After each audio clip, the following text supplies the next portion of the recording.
अनिल देशमुख यांचे पुत्र सलील देशमुख यांनी अजित पवारांची भेट घेतली आहे। नागपूरमधल्या सरकारी निवासान असलेल्या विजय गडवर या दोन नेत्यांची भेट झाली आहे।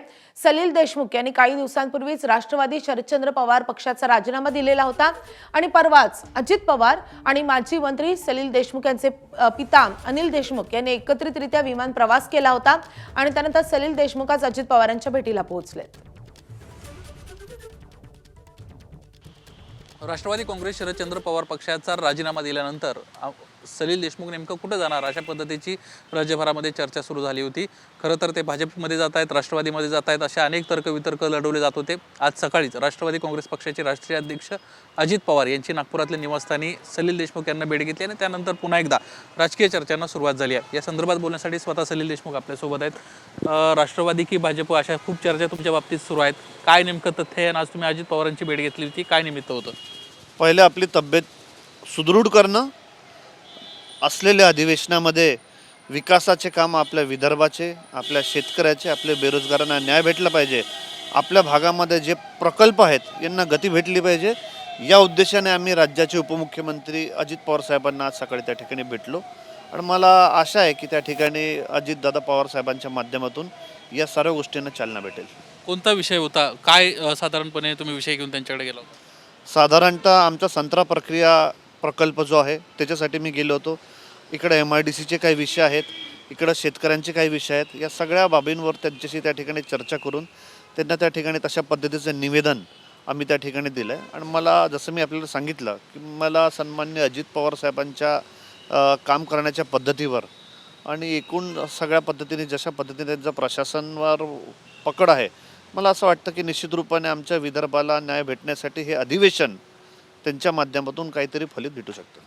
जो विषय तुम्ही सांगताय, माझ्या माहितीनुसार अनिल देशमुखांना ॲक्च्युली हा विषय सुरू केला होता, मध्यंतरीच्या काळात ते जेलमध्ये होते, मात्र तुमच्याकडून त्याचा फॉलोअप चालू होता। कोर्टाने या विषयात काय सांगितलेलं आहे आणि अजित पवारांनी तुम्हाला काय आश्वासन दिलं? नाही, मला कळलं नाही आपला प्रश्न। तुम्ही जे निवेदन दिलं, जो विषय घेऊन तुम्ही गेला होता, तो खरं तर अनिल देशमुखांनी सुरुवात केली होती। मध्यंतरीच्या काळात त्या जेलमध्ये असताना तुम्ही त्याचा फॉलोअप घेत होतात, कोर्टात त्याच्या तारखा चालू होत्या। कोर्टानं तुम्हाला काय सांगितलं आणि अजित पवारांना काय आश्वासन दिलं? नाही, मागील अनेक वर्षापासून हा विषय न्यायप्रविष्ट होता। गेल्या 16-17 वर्षापासून काटोलचा संत्रा प्रकल्प केंद्र हे त्या ठिकाणी न्यायप्रविष्ट असल्यानंतर अनेक वेळा मी तारखेला त्या ठिकाणी गेलो। अनिल देशमुख साहेब अटक जेव्हा होते तेव्हासुद्धा मी त्याच्या तारखेला गेलो होतो आणि जातीपूर्वक त्याचा पाठपुरावा त्या ठिकाणी मी केला होता।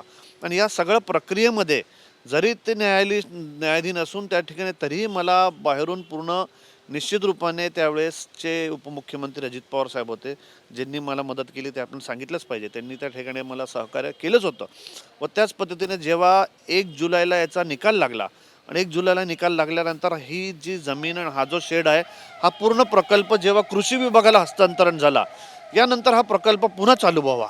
नुसतं संत्रा नाही तर संत्रा, मोसंबी, इतर कृषी उत्पादन त्याच्यावर प्रक्रिया झाला पाहिजे आणि त्याच्यावर प्रक्रिया जाऊन प्रोसेस होऊन त्याला 4 पैसे जास्तीचे आमच्या शेतकरी बांधवाला भेटले पाहिजे, याच्यासाठी हे निवेदन होतं, याच्यासाठी ही चर्चा होती। आणि तशा पद्धतीची चर्चा सन्माननीय उपमुख्यमंत्री अजित पवार साहेबांसोबत आम्ही त्या ठिकाणी केली। सलीलजी, अजित पवारांबद्दल खूपच कौतुक तुम्ही करताय, काय राष्ट्रवादीत जायचं काय मानस? नाही, जे आहे तेच आम्ही त्या ठिकाणी बोलून राहिलो। सन्माननीय अजित पवार साहेबांनी मागील काळात पण मला त्या ठिकाणी सहकार्य केलं होतं, ते मी खुलं त्या पद्धतीने त्या ठिकाणी सांगितलं होतं।